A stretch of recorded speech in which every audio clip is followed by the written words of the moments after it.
আপনাদের দেখাচ্ছে এই মুহূর্তে মধ্যপ্রাচ্যের যুদ্ধ আরো ভয়ঙ্কর।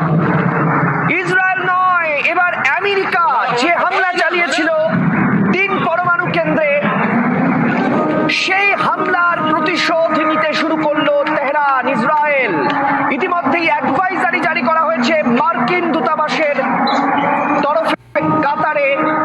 ভারতীয় দূতাবাস কাতারে, তারা বলছেন ভারতীয়রা যেন এই পরিস্থিতিতে কেউ বাইরে না বেরোয়, প্রয়োজনে সোশ্যাল মিডিয়ায় নজর রাখুন, আপনাদের সঙ্গে যোগাযোগ করা হবে। এই মুহূর্তে আরো ভয়ঙ্কর হয়ে গেল যুদ্ধ পরিস্থিতি। ইরান ইসরায়েল যুদ্ধ এবার ছড়াচ্ছে কার্যত গোটা বিশ্বে। একাধিক গালফ কান্ট্রি লক্ষ্য করে কুয়েত, বাহরাইন, ইরাক সহ একাধিক দেশে হামলা, মার্কিন সেনাঘাঁটি লক্ষ্য করে এই হামলা চালিয়েছে ইরান। ইতিমধ্যে সিচুয়েশন রুমে জরুরি বৈঠক ডেকে ফেলেছেন ডোনাল্ড ট্রাম্প। তাহলে কি আজ রাতেই আরো বড় যুদ্ধ?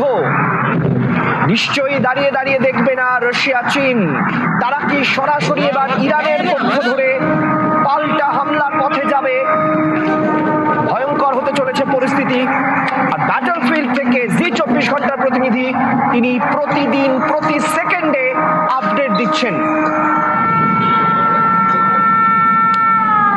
এই মুহূর্তে বাহরাইনে যুদ্ধের সাইরেন বাজছে, সেই ছবি আপনাদের দেখাচ্ছি।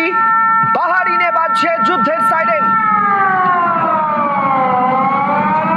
এই মুহূর্তের ছবি বাহরাইন, সেখানেও হামলা চালানো হয়েছে। আর এখানে এই মুহূর্তে বাজছে যুদ্ধের সাইরেন, সেই ছবি আপনাদের দেখাচ্ছি এই মুহূর্তে। যুদ্ধের খবর মানে জি24 ঘন্টা।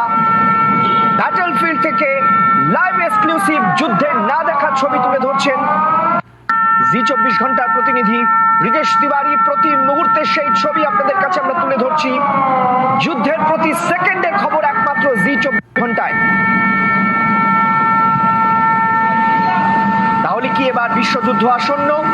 রাশিয়া আর চীন কিন্তু আজকে বড় হুমকি দিয়ে রেখেছে। দিমিত্রি মেদভেদেভ, রাশিয়ার বড় কূটনীতিক, একসময় সরকারের অংশ ছিলেন, তিনি কিন্তু এই মুহূর্তে পরিষ্কার বলছেন ইরানকে যাবতীয় নিউক্লিয়ার ফ্যাসিলিটি সাহায্য করা হবে। শুধু রাশিয়া নয়, অনেকগুলি দেশ সাহায্য করবে। তাহলে কি এবার বিশ্বযুদ্ধের দিকে এগোচ্ছে পরিস্থিতি? আমেরিকা সিচুয়েশন রুমে বৈঠক ডেকে ফেলেছেন ডোনাল্ড ট্রাম্প। তাহলে কি এবার আজ রাতে আরো বড় হামলা হতে চলেছে দুপক্ষেই? সেই ছবি আপনাদের দেখাচ্ছে এই মুহূর্তে। বাহরাইনে বাজছে যুদ্ধের সাইরেন।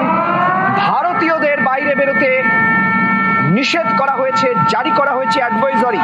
ইতিমধ্যে কাতারের তরফে এই হামলার তীব্র নিন্দা করা হয়েছে কাতার বিদেশ মন্ত্রকের তরফে।